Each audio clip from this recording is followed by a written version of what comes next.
লাগাতার বর্ষণে নাকাল সুন্দরবনের আতাপুর আদিবাসী পাড়া, বেহাল রাস্তা ও জলবদ্ধতা। বসিরহাট মহকুমার সুন্দরবনের সন্দেশখালী 2 নম্বর ব্লকের কোড়াকাঠি গ্রাম পঞ্চায়েতের আতাপুর নতুন পল্লীর আদিবাসী পাড়ার বাসিন্দারা লাগাতার বর্ষণের জেরে চরম দুর্ভোগে পড়েছেন। দীর্ঘ কয়েক বছর ধরে এখানকার রাস্তার বেহাল অবস্থা বর্ষা এলেই আরো প্রকট হয়, যা এই এলাকার নিত্যদিনের দুর্ভোগে পরিণত হয়েছে।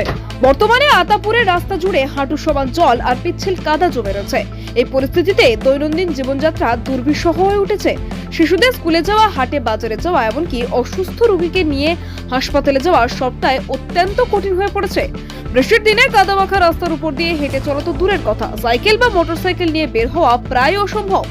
নিতান্ত প্রয়োজন না থাকলে অনেকেই বাড়ি থেকে বেরোচ্ছে না। স্থানীয় বাসিন্দারা অভিযোগ করছেন যে ওই রাস্তায় মেরামতের জন্য বহুবার পঞ্চায়েত ও ব্লক প্রশাসনের কাছে আবেদন জানানো হয়েছে, কিন্তু কোনো সুরাহা হয়নি।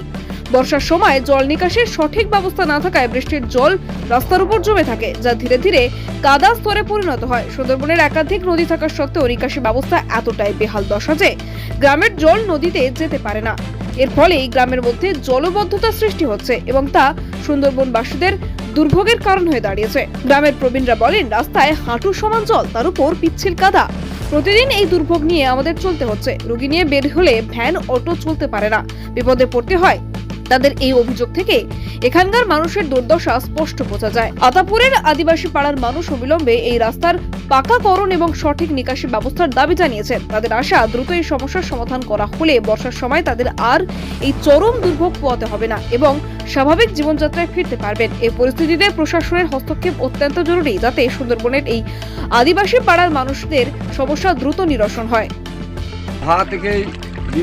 এই থেকে আমাদের ঘর দিয়েছে, সমস্ত ডিটেল জিনিসটা দিয়েছে, এটা ঠিক আছে। রাস্তাটা ইজি মতো করতে পারে না, কেননা দিনের পর দিন চলে যাচ্ছে, মাসের পর মাস চলে যাচ্ছে, বছরকে বছর চলে যাচ্ছে, কিন্তু মেম্বার প্রধানকে জানিয়ে আমরা এই পর্যন্ত কোনো সুযোগ সুবিধাটা পাইনি।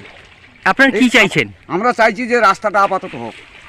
তো আছেই, কারণ এই যে রাস্তা দীর্ঘদিন ধরে পড়ে আছে, পঞ্চায়েতে মেম্বারকে, প্রধানকে বলা হয়েছে যে এই রাস্তার জন্যে আমাদের স্কুলে বাচ্চা কাচ্চা যাবে, যেতে পারে না।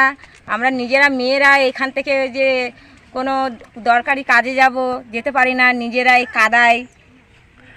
কতটা অসুবিধার মধ্যে পড়েন? অসুবিধাটা তো প্রচুর অসুবিধা। কতটা অসুবিধা বলবো? প্রসূতি মায়েরা, গর্ভবতী মায়েরা তো যেতেই পারে না, কারণ নিয়ে যেতে যেতে তো কাদায় তো পড়ে যাওয়ারই অবস্থা। কারণ ভিতরে আমরা বাস করি, ভিতর থেকে আস্তে আস্তে ভিতরেও অনেকটা কাদা। কতদিন থেকে এরকম অবস্থা রয়েছে? তাই এখানে 10 বছর এইভাবে কাটায়। এই বাচ্চা কাচ্চা পড়াশোনা করতে যায়, এই বয়স্ক মানুষগুলোর সুবিধা অসুবিধা কোনো একটা ভ্যান যায় না, তাদের ওই কলে করে নিয়ে যেতে হয়। এই জল এইখানে খেতে আসতে হয়, কে কলসি নিয়ে আচার খাচ্ছে, পড়ে যাচ্ছে। এই 15 বছর। এখানে কতজন, কত ফ্যামিলি আছে? আমরা আছি 40 ঘর মতন। কতদিন থেকে এই সমস্যা ভুগছে? এই 15 বছর। বসিরহাট থেকে হাসানুজ্জামানের রিপোর্ট, ডিএন নিউজ বাংলা।